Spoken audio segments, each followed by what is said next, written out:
Studies here at Cornell. I'd like to begin by acknowledging that we are meeting on Cornell University's campus, which is located on the traditional homeland of the Gaia-Kahono, Cayuga Nation. The Gaia-Kahono are members of the Haudenosaunee Confederacy, an alliance of 6 sovereign nations with a historic and contemporary presence in this land. The Confederacy precedes the establishment of Cornell University, New York State, and the United States of America. We acknowledge the painful history of Gaia-Kahono dispossession and honor the ongoing connection of Gaia-Kahono people, past and present, to these lands and waters. And now I'm delighted to introduce our speaker today. Rachel Sandwell is assistant professor in the Department of History here at Cornell. She works on the intellectual and social history of decolonization in Southern Africa, with a particular focus on women and gender politics. Her first book, National Liberation and the Political Life of Exile, Sex, Gender, and Nation in the Struggle Against Apartheid, was published with Ohio University Press in the New African series just in late 2025, so fresh off the presses, and we're really excited to hear about it today. We'll hold questions to the end, and I'll moderate at that time. So please join me in welcoming Rachel.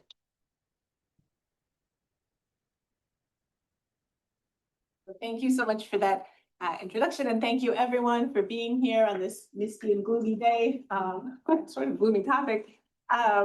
So to situate my talk today, I want to say that this is a bit of a lost chapter. It's a chapter that at the last minute I yanked out of my book because the book, which some of you looked a bit at today, really addressed the history of women and gender in South Africa's anti-apartheid movement, particularly in its exile period.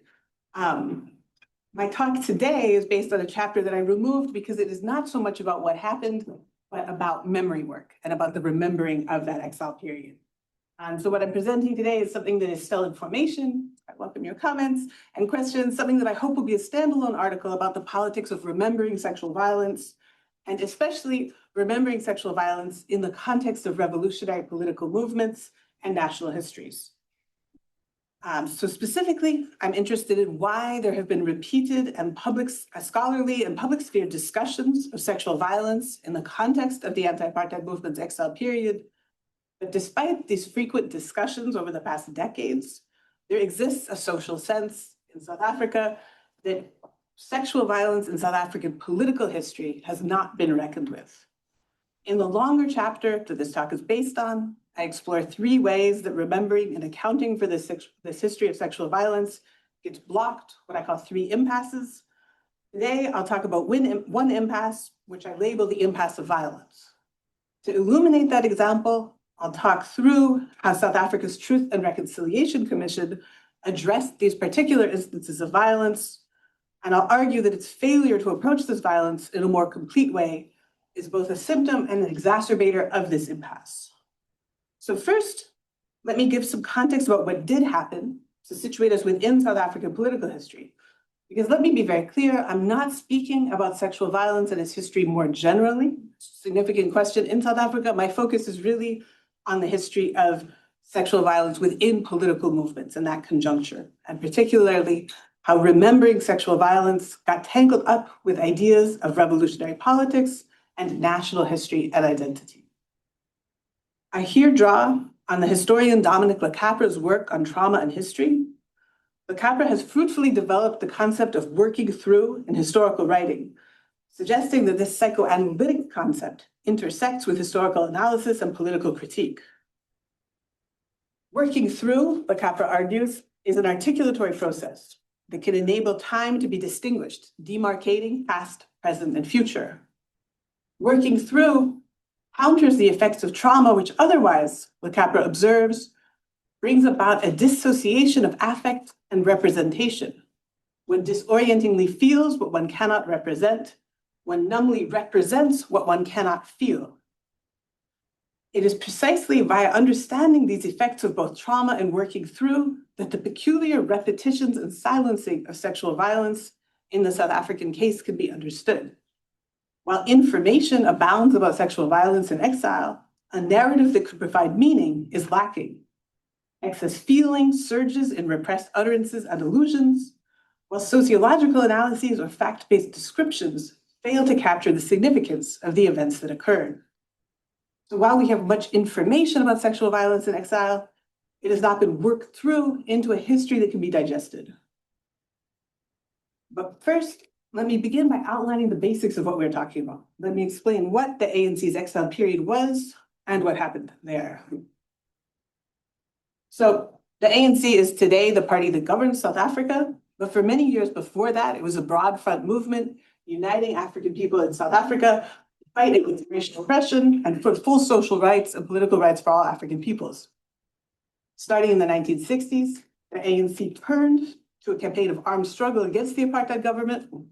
The resulting state oppression meant that from the 1960s to the end of the 1980s, the ANC was based primarily in exile in some of these sites, across African and European capital cities, and then across a series of rural guerrilla camps. They constituted a diplomatic movement and a military effort, waging war on apartheid with the ultimate goal of overthrowing the South African apartheid dictatorship by force and installing democracy in its place. Up until the 1970s, though, they were relatively stuck, making few military or diplomatic advances. But in 1975, Angola and Mozambique, see on the map there, won their liberation from Portugal, and their sympathetic new governments offered military support and space to the ANC. And in 1976, thousands of young South Africans fled state repression inside South Africa and joined the ANC. Suddenly, the ANC found itself probably quadrupling in size with this influx of new people. These new members were young, were more likely to be women, were filled with political energy, and were eager to fight. The ANC thus dramatically expanded its network of military camps, particularly in Angola, and its civilian installations, particularly through its school and civilian campus, Somafco in Tanzania. More ANC soldiers successfully entered South Africa to take part in sabotage attacks there. Throughout this period, the ANC was a total organization, responsible entirely for these young members. They were expected to be entirely loyal to the ANC and to devote their entire lives to the struggle, which is the main topic of my first book. At the same time, the ANC's overall efficacy remained low. Many young soldiers found themselves stuck in remote camps in rural Angola, very far from South Africa. They there became entangled in Angola's own civil war. Thus, they were fighting and dying there rather than engaging in South Africa. Frustrations grew, such that by 1984 and 1985, the ANC was contending with mutinies in their camps. Now, I've painted this rough picture. I want to emphasize 3 points which will be relevant to us as we proceed to my broader point about memory. So first, the ANC in this period officially supported equality between men and women. Unlike the vast majority of militaries in the world at the time, women were allowed to be active combatants, receiving the same training as men and deploying with them. Women were in the minority in military camps, but they were certainly present, and women who were there recall a commitment to equitable treatment. Second, however, we also know that the sexual abuse of women occurred. Past participants' interviews and ANC and independent commissions of inquiry reveal that there were incidents of rape, sexual violence, and domestic violence. We'll return to this point. For now, we'll say that there's no evidence of systematized or routinized violence against women, but there's certainly evidence that violence and abuse did occur despite the official ideal of equality.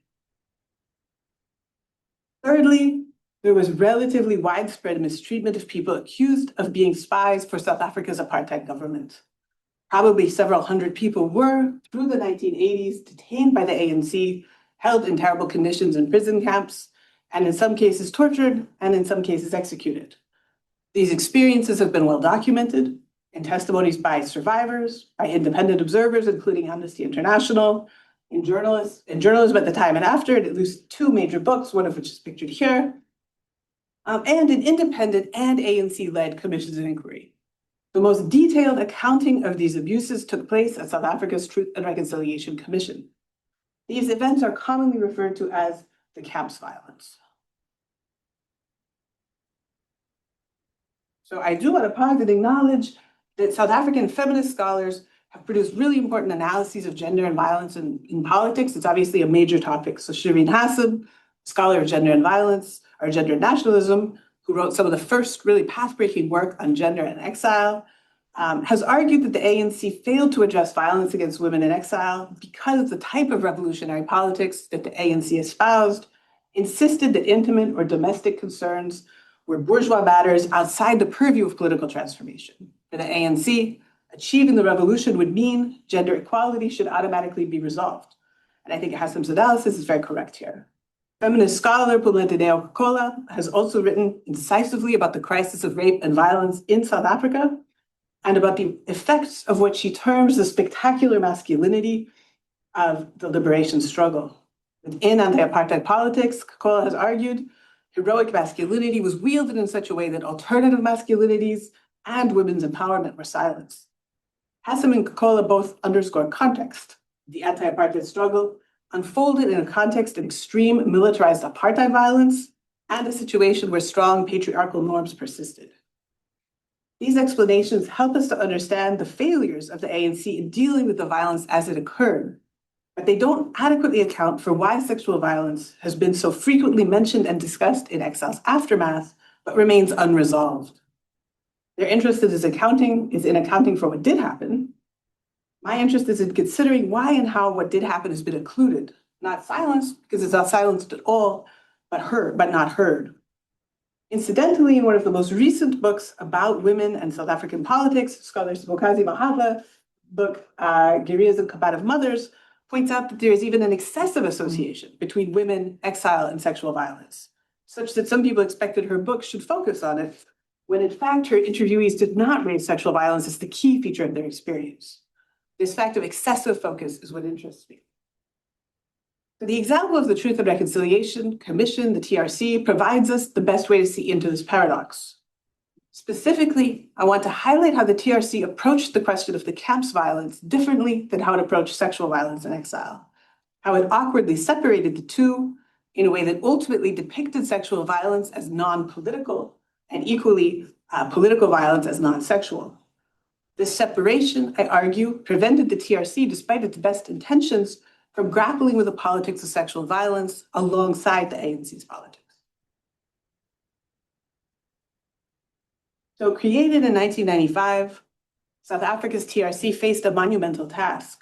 Rather than prosecuting people who had committed abuses under apartheid, South African society chose reconciliation for apartheid's crimes. The idea was to create a new national narrative, to undo the fragmentation of the country's history, in particular, to make white South Africans aware of the violence that had underpinned white domination. To this end, the TRC sought to hear many testimonies.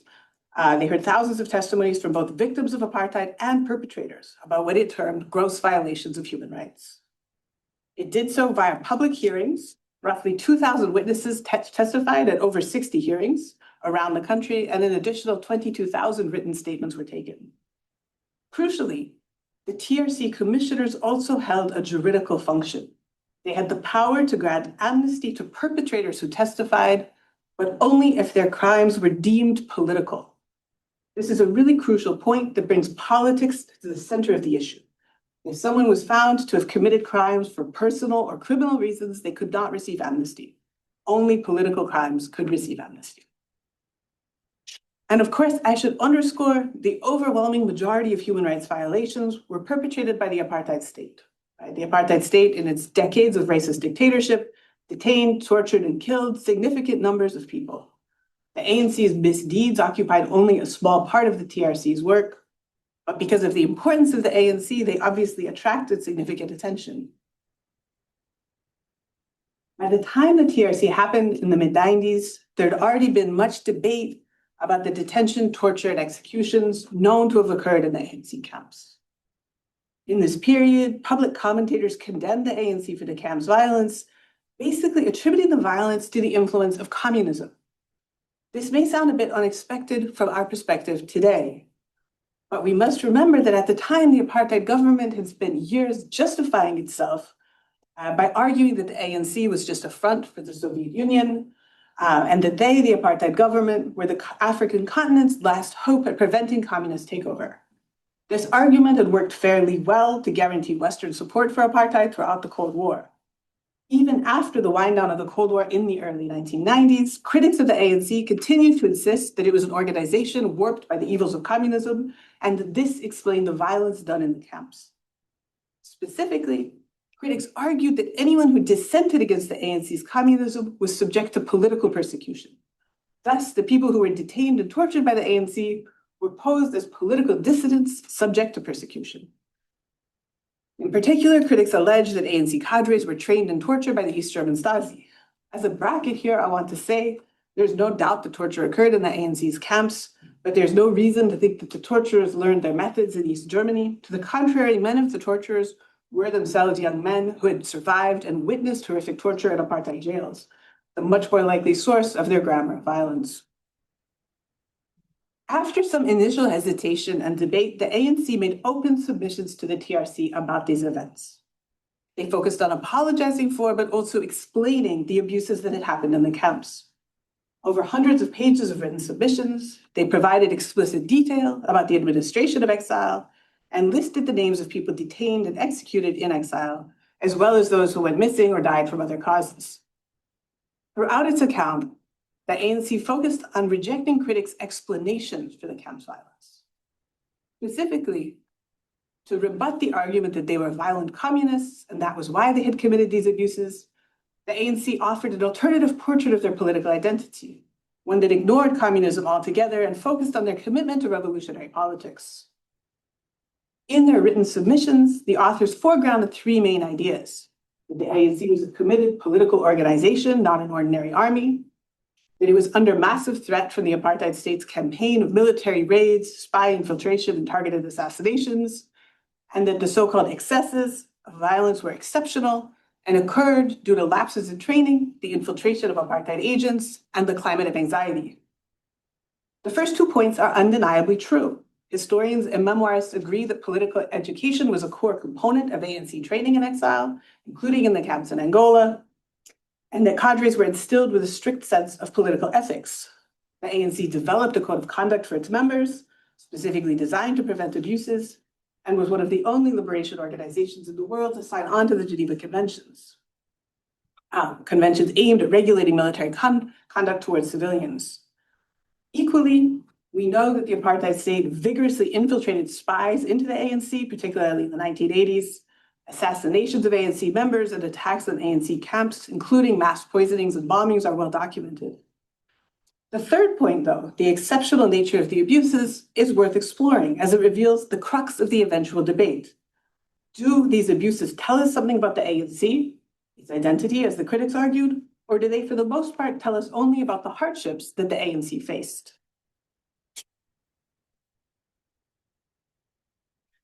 In its submissions, the ANC emphasized its role as a political organization committed to national liberation struggle and engaging in what it termed a just war.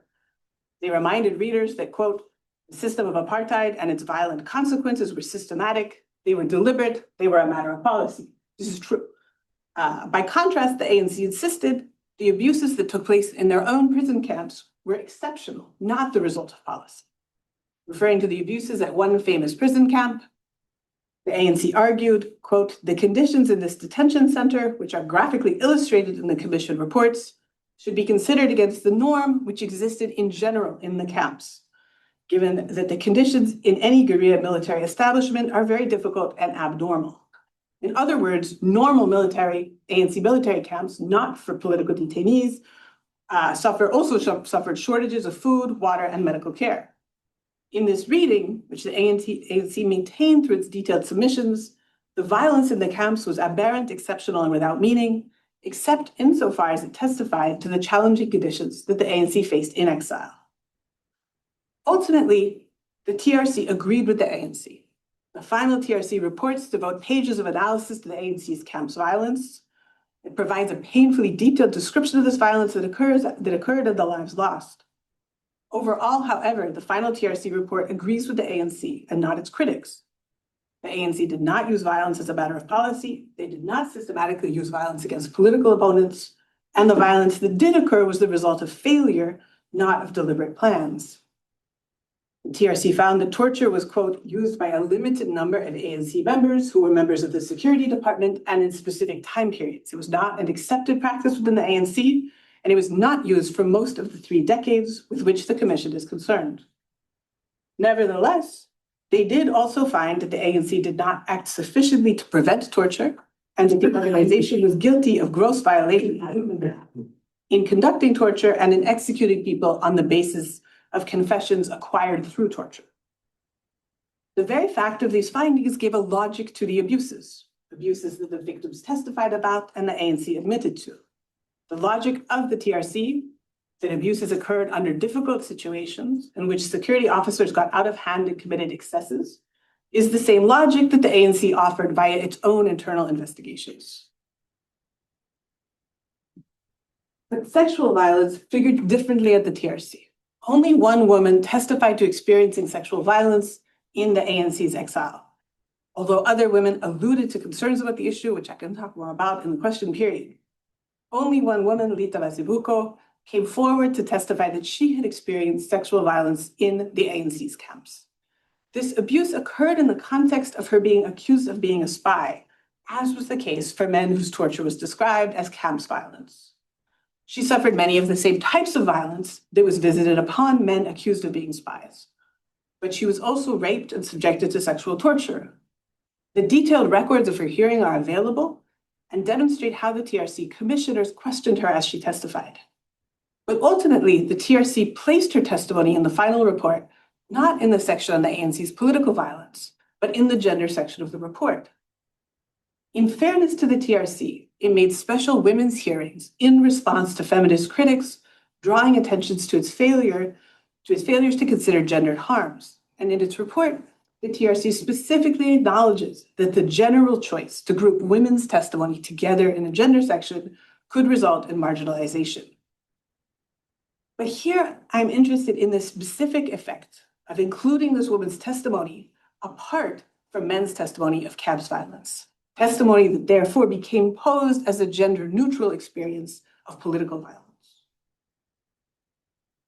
The details of Mazibuko's testimony reveal the trauma she suffered, but also how the TRC understood her experience vis-a-vis revolutionary politics. Lita Mazibuko had been based inside South Africa and helped facilitate escape routes outside of the country. In 1988, an expedition she'd organized was caught by the South African forces. As a result, Mazibuko came under suspicion of being a spy or a double dealer who had potentially turned in her own expedition. She was then kidnapped, tortured, and interrogated over a period of months by ANC cadres. Mazibuko's account is striking both in its ruptured and traumatized narrative and in the violence it describes. In these regards, it resonates strongly with accounts given of the abuses of the camps, situations where male victims also describe seemingly random abductions and detentions, interspersed with torture, interspersed with unexpected release and reintegration into normal ANC work. She describes being kidnapped by ANC comrades, being tied to a pole, immersed in a ditch of water for hours in Zambia, and then being smuggled over the Mozambican border. She recounts begging to be able to blow her nose and begging for a change of clothes. In Mozambique, she was made to lie in a hole for 4 days with no food. In a confusing series of events, she recounts being flown from Mozambique to Zambia and there detained in a variety of locations, including a spell where she was kept underground and alone for 5 months. On one occasion, she was taken above ground and beaten. In this moment, she explained she felt her treatment was more due to competition between her two male jailers who wanted her to pick one of them to have sex with, rather than her alleged betrayal of her comrades. Later, she was taken to another prison. Eventually, she had the chance to meet a high-ranking figure in the ANC who told her she was exonerated. In a register of uneven temporality, she describes being released and baking cakes for ANC leaders, being trusted with cooking. Stepping back in her narrative, though, she acknowledges being raped at another prison in Zambia, saying, quote, "I don't know how to describe this." It's at this point in her account that the commissioners of the TRC intervene in the hearing. Commissioner Mkize, a woman, asks her, quote, "Was it a principle or rule of prison that women would be violated in this manner?" And Mazibuko replies in the negative. The question itself is searching for a narrative. The commissioner is asking if rape was the rule inside the ANC, in other words, an official policy of a way to punish women. Mazibuko resists this narrativization. Instead, she cites ANC policy to the contrary, explaining, "We used to be in camps, and we were told that men did not have the right to violate us. You could get involved if you wanted to, but if you didn't, you couldn't. But it did happen that at that Sun City prison, when Desmond raped me 9 times. For Mazibuko, her assault was specifically not the result of policy, and indeed she cites transformative gender policies in the camps positively. The difference, however, is between policy and what she experienced as a captive, not a comrade. She describes further sexual torture by another comrade, Describing rape and sexual assault, she states, quote, "The pain that I experienced, I have never spoken about." After these incidents, she recounts she was assaulted again and finally moved to prison in Tanzania. After a year, an ANC tribunal came and found her not guilty, and she was released. For the TRC regarding Mazibuko, the only understanding of politics that was possible was one of policy. So the question they sought to answer was if rape was ANC policy. Was sexual violence systematically used against women? Finding that it wasn't, the commission treated the question of sexual violence then as answered. It was not policy, and so it was aberration or exception. This is a curiously limited understanding of the politics of sexual violence, although it tracks in its logic the TRC's conclusions about violence in the ANC's camps more broadly. Again, for this violence, the TRC's question was whether such violence was a policy. In the case of sexual violence, then, the TRC also accepts the violence as exceptional and does not enter into a discussion of what a broader politics of sexual violence might look like. But it also read this experience of sexual violence as distinct from other forms of political violence. Another element of Mazibuko's testimony was left unaddressed by the commissioners, namely Mazibuko's experiences on return to South Africa. According to her testimony, Mazibuko was sexually assaulted again after her return to South Africa, when she went to the ANC headquarters to seek redress and compensation for her house she had lost when she was detained. Although some helped her at the headquarters, another man took her to a house under the pretext it could be hers and detained and assaulted her there. When asked by the commissioners what should be done, either to prevent other women from suffering similar violence or to compensate her, her only demand for redress is shelter and compensation for her lost property. Despite the similarities between the violence Mazibuko suffered and the violence of the ANC prison camps, her account has not been read aside these other detainees' testimonies. The two major books on the camp's violence make no mention of her testimony. Equally, the more exculpatory pieces that emphasize the ANC's security challenges similarly exclude her testimony. Her gender and the centrality of sexual violence in her experience disqualify her from the purportedly gender-neutral, but in fact male-centered accounts. In this way, the gendered male experiences of ANC detainees stay firmly and safely in the realm of the public and avoid any risk of being seen as intimate. It is in this way that we see a double silencing of the politics of violence. On the one hand, Mazibuko's experience of sexual violence is largely excluded from mainstream accountings of the ANC's violence in the camps. Her case is rhetorically separated from the more well-known cases of abuse. Sexual violence in this case is posed as an intimate concern, a women's concern outside the realm of politics, because the only understanding of politics offered by the TRC's framing is that of organizational policy. A politics of gendered relations, a politics that views sexual violence as part of a play of power, as countless feminists have theorized, is again excluded from consideration. In an inverted way, though, the sexual violence done to men within the ANC is silenced as well. It's clear from accounts submitted to the TRC and detailed in publications that a certain amount of torture carried out in the ANC camps was of a sexual nature. Men had their testicles squeezed with pliers or their genitals otherwise attacked, or were forced to, quote, make love to a tree. The significance of the intimate violations of exile is silenced by narratives that focus on organizational politics and pose responsibility as hanging in the narrow balance between a policy of violence or a failure to prevent violence. Historian Emery Kalema's recent work on suffering in the aftermath of another revolutionary moment, this one in the Congo, offers important insights on how to theorize the legacies of ANC violence. Describing the scars visited on the bodies of Congolese people who were tortured in the 1960s, Kalema argues for reading scars as not merely personal or about embodied suffering, but as imposing directly on temporality. Scars produce and reproduce suffering, he argues, a psychic suffering that not only exceeded the physical, but extended across time, including by annihilating the possibilities of future time. In the ANC context, where life was lived so much in pursuit of an explicitly iterated, theorized, and desired future, what was the significance of the physical and emotional scars visited upon survivors of violence? In what way has physical pain and lasting mutilation transformed the capacity of former exiles to live in the South African present or aspire to a future? In the Congo context, Kalema emphasizes the fear of the future engendered in survivors of violence by their torture and resultant disability, describing the future as the terrifying yet to come. By contrast, however, In survivors of ANC violence, it's possible to discern not waiting for a terrible future, but waiting for resolution. Survivors express a concrete demand for restitution and apology, ongoing faith in the ANC and its effective insertion of itself into the state and the nation contribute to this hope.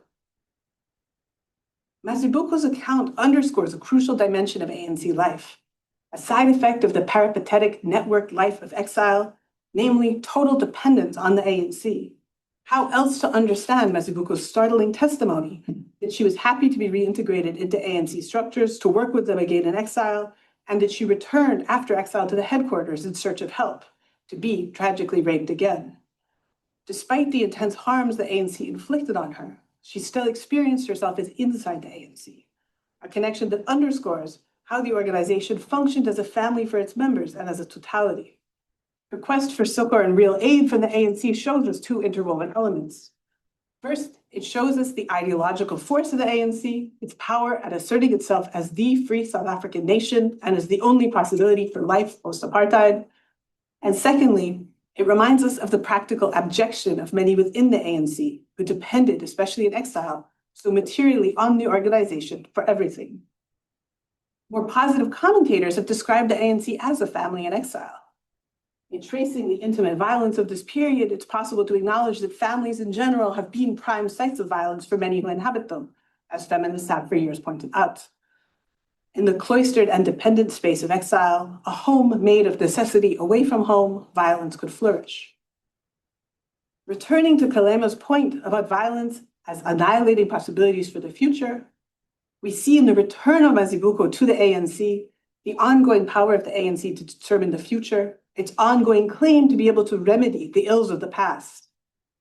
Via these returns, the ANC's own reading of the politics of its violence can reassert themselves. The violence of exile, the ANC insists, was exceptional, against policy, and an aberration. The difficult narratives of survivors of that violence speak against themselves to reveal a different theorization of violence. Of life in exile is fragile, vulnerable, and often incoherent. But against the potential of their own narratives, the speakers return frequently to pathways for formal restitution, the ANC and the TRC, and the preferred logic of redemption of the TRC. It is in this sense that I mean impasse. The structures of political accounting fail. The TRC considered whether the ANC had a politics of violence. For most of the TRC, ironically, the point was that politics should be involved. If perpetrators were found to have acted on personal or criminal grounds, they were not given amnesty, only if they acted politically. But in the case of the ANC, finding that the ANC did not have a politics of violence absolved them of the worst charges against them, that they were an inherently tainted organization. Instead, they were found to have failed basically in their duty to protect.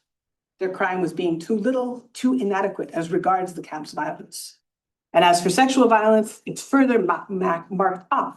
Safely established does not beat policy. It's removed from even being considered as a form of political violence. Overcoming this could look like reaffirming a new analysis of a politics of violence, one that reads violence not only in the realm of policy. In other words, finding a way to acknowledge that a violence that was not policy nevertheless shaped people's relations to the ANC, their home organization. Dropping the paranoia about communism or conspiracies about the repression of political dissent, we could turn instead to the histories of trauma carried by many within the ANC, survivors of apartheid state violence. Space could better be opened to consider how militarism itself transformed the ANC. Two things are worth considering. First, gender specificity. It can be useful to acknowledge the specificity of women's suffering, but here, provocatively, if we reintegrate Lita Mazibuko's suffering into the narrative of her male comrades' experiences, we can restore her experience to the space of political history, a political history of an organization partially spasmed by militarism's violence. And second, dropping the fight over what was or was not ANC policy may open up a space to look beyond the ANC, to stop going back, to stop returning to the headquarters as Mazibuko did, to instead imagine a new form of revolutionary political relation that meditates on the effects of violence writ large, without assuming that the ANC is the horizon of political possibility, but without abandoning a politics of struggle. Thank you.